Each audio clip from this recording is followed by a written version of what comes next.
Part 1. Archer B. Helmsley. Chapter 1. Helmsley House. Archer didn't have a dog or cat like many children do, but he did have an ostrich, a badger, and a giraffe. Helmsley House was filled with creatures on all 4 floors and in all of the rooms. They lined the narrow staircases and still narrower halls. They were all stuffed with fluff and couldn't do a thing, but that didn't bother Archer, and because he had no brothers or sisters to speak to, Archer spoke to the animals. "Good morning, Badger," Archer said on his way to the kitchen. "How's the weather?" "I'm sorry to say the rainy autumn continues," the Badger replied. "This moisture does a terrible number on the fur. Just look at this poof." Archer gave the Badger a pat on the head.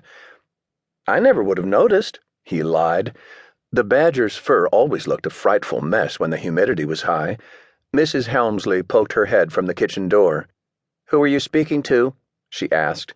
"Oh, no one," said Archer. "Just myself." He stepped beneath his mother's frown and into the kitchen. After eating his breakfast of tea with milk and toast with jam, Archer began exploring. He wandered down the first-floor hallway and into the conservatory, a glass room filled with glass cases that stuck out into the back garden, and pressed his face against one that was filled with bizarre jungle insects. "It's good these are dead," he thought. One, he was certain, would turn his head purple if it latched onto his toe.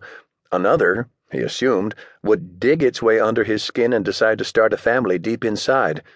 Very good indeed. Along the walls were more glass cases holding row after row of neatly aligned butterflies. Archer noted these were not of the variety one might take an interest in and chase after. On the contrary, it appeared as though these might take an interest in and chase after you. "Best to avoid these butterflies," he said to the giraffe. "A wise choice, my dear," the giraffe replied. "I shudder every time I look at them." "Do you think we should even call them butterflies?" he asked. "Perhaps a name like shudderflies would be more accurate," said the giraffe. Archer grinned. "Yes, these are definitely shudderflies." He turned to leave, but nearly hit the ceiling when he discovered his mother standing behind him. Her hands were holding her hips in place. "Who are you speaking to?" she insisted. "Oh, no one," he replied. "Just myself." Archer slipped beneath her furrowed brow and continued on his way.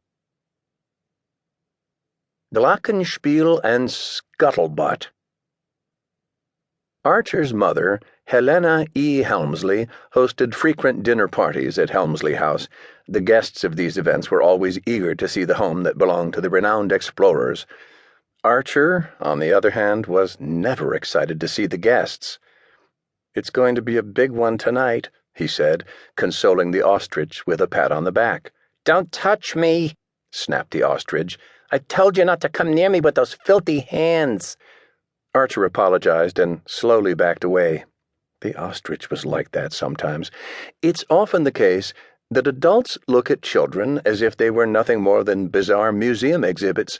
For a boy like Archer, in a house like his, this treatment was worse, much worse. So on these nights he tried his best, often with little success, to escape upstairs. "Archer," said Mrs. Helmsley, just as he put his foot on the stair, "I would like to introduce you to Mr. Glockenspiel. He owns an award-winning ballpoint pen factory in Germany." Archer turned and approached this well-whiskered man. "Good evening, Mr. Glob of Seal," he said. Mr. Glockenspiel frowned. Mr. Helmsley tried his best not to laugh. Mrs. Helmsley found the task much simpler. "It's Glockenspiel," she insisted. "Glockenspiel." "That is correct," huffed the Glob of Seal. Archer was glad this man's name was not Glob of Seal. You wouldn't go very far with a name like that.